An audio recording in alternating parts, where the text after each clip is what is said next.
Meanwhile, the House is set to reconvene this morning at 8 a.m. To vote on President Biden's Build Back Better bill. House Minority Leader Kevin McCarthy delayed the vote last night with a record-breaking marathon speech, 8 hours blasting the plan. This as the nonpartisan Congressional Budget Office announced the social spending bill will add $367 billion to the federal deficit over the next decade. The administration has repeatedly said that this bill would cost zero. And Joe Biden continues to say it's not going to cost anything.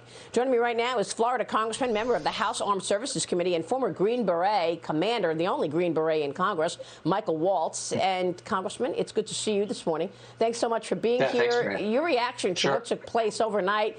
Kevin McCarthy was up all night slamming this bill, as it is going to mean much higher taxes for Americans and runaway spending.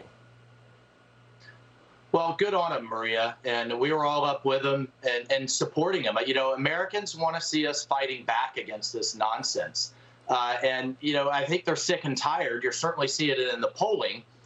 They're sick and tired of these self-inflicted wounds and where this administration has taken the country in just 11 months. I mean, it's a self-inflicted labor and supply chain crisis. It's a self-inflicted border crisis, an energy crisis.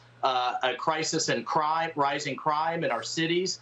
It's not as though there was some existential event like, you know, a hurricane or an earthquake or an unexpected war. I mean, this is all from bad policy, and they are about to triple down on it with what I call this Build Back Stupid plan.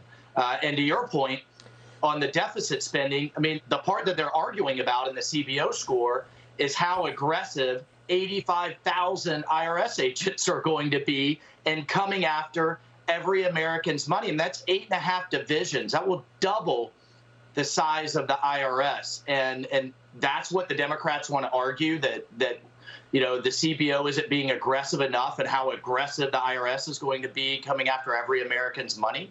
It's just absurd. Yeah, I mean, and good on Kevin McCarthy for taking a stand. Yeah, I mean, it's also sort of insult to injury, isn't it, the way that this president lies to the American people, you know, as if we're stupid. I mean, it's going to cost nothing. Of course we know it's not going to cost nothing. It's going to cost us much higher taxes. But he gets away with it. Yeah, no, I mean, well, he's bold-faced lying about Afghanistan. He's lying about this. He's lying about helping the environment, yet making us more dependent on Russian oil and gas, which is, you know, some of the dirtiest form in the world. And then, you know, so much in this plan, in this Green New Deal plan, is going to flow right out the door, right over into China and into Western China, making 80% of the world's solar panels. So the lies continue. And you're right, though. The American people are seeing right through it. And that's why you're seeing the administration's poll numbers tank. Yeah, I want to talk about China. You and I have had great conversations about China, but let me show you these new Fox News polls, because you're right. The American people do see through it. 60% of registered voters say that they think President Biden is not tough enough on China and is not doing a good job. The same polling shows the growing threat from China has Americans worried. 35% are extremely concerned about Beijing's military and economic power. 34% are very concerned as well. Congressman, even with the obvious, you know, threat that the Chinese Communist Party represents, this president refuses to push them on anything. He rolls over. He allows these companies to be listed on our exchanges, as well as not pushing back on some of this bad behavior. He had a phone call with Xi Jinping this week, and the origins of COVID did not come up. Right. Is this possible? Yeah, well, I think that's the biggest piece, Maria. You know, on the one hand, the Democrats and Biden are just pounding the table about COVID and how deadly it is and how we have to lock down our society because of it. And we know, we know the spiel there. But then on the other hand, the country where it came from is completely covering it up, has unleashed this on the world. And the commander-in-chief, the president of the United States, won't even raise it in a phone call. Oh, by the way, the last 3 pandemics, have come from China, and we're not seeing any behaviors change for what's going to stop the next one from coming. But the other thing, Maria, I think it really woke the American people up is on our manufacturing and on our supply chains. And we saw firsthand that little things like masks and gloves and gowns, if we don't make them here in the United States, or at least in the Western Hemisphere, and we have our greatest adversary threatening to choke them off, much less 90% of our pharmaceuticals that we're now also dependent on them for, that's a huge problem. That's a national security problem. And we haven't seen a national security issue poll this high since right after 9/11 with terrorism.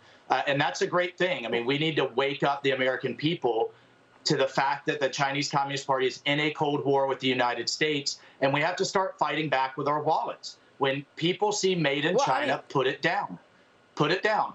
Yeah, I mean, if you remember back in 2020, it was April of 2020 when I reported that my sources were telling me ships were loaded with those PPE products, the gloves and the gowns that you're referring to, masks, and those ships were told, turn around and go back to China. We need those products. They cornered the market on those products. And then the Global Times, which is, of course, a mouthpiece for the CCP, comes out and pretty much threatens the United States and says, well, if the U.S. keeps poking China on tariffs and about trade, maybe we won't send them the active ingredients that they need in their prescription drugs. I mean, 80% or 90% of the active ingredients in prescription drugs for the United States is still made in China. Why is it taking so long to convert some of these manufacturing facilities to the United States? What are we supposed to do now? Make believe we're all celebrating the upcoming Olympics in Beijing?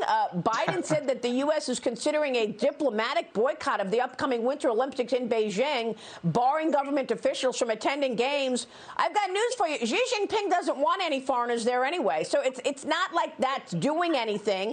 What would really be something to do is change the manufacturing, get some of those major manufacturing production facilities into the United States. What is it going to take?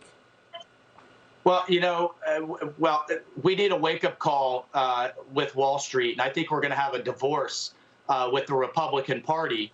And I want Wall Street to hear me loud and clear. We are going to take back the House in 11 months. And all of these companies who, on the one hand, want to pad their bottom line by selling and pandering to the woke masses in the United States, but then want to pad their bottom line by putting our security at risk in China, I think you've got another thing coming. But to your point of why it's taken so long is, again, the bottom line. And I think many Wall Street, led by our buddy Larry Fink at BlackRock, and who now has his people in the #2 in Treasury and heading Biden's Economic Council, those days are going to be coming to an end. We are going to clamp down.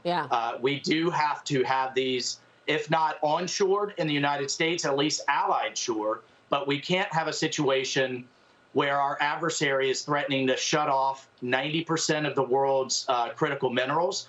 By the way, the Green New Deal provisions will make us even more dependent on those, and we can't have them dependent on so many other things, Maria. We've talked about it. We've just got to reduce that dependency and get it made back here. Well, what an embarrassment. Where are your colleagues on the left on this issue? I don't hear a peep out of Nancy Pelosi or anybody on the Democrat Party about the threat that is China. Congressman, thanks very much for your leadership on this. We recognize the importance here. Thank you, sir. We'll be watching. Congressman Michael Waltz joining us this morning.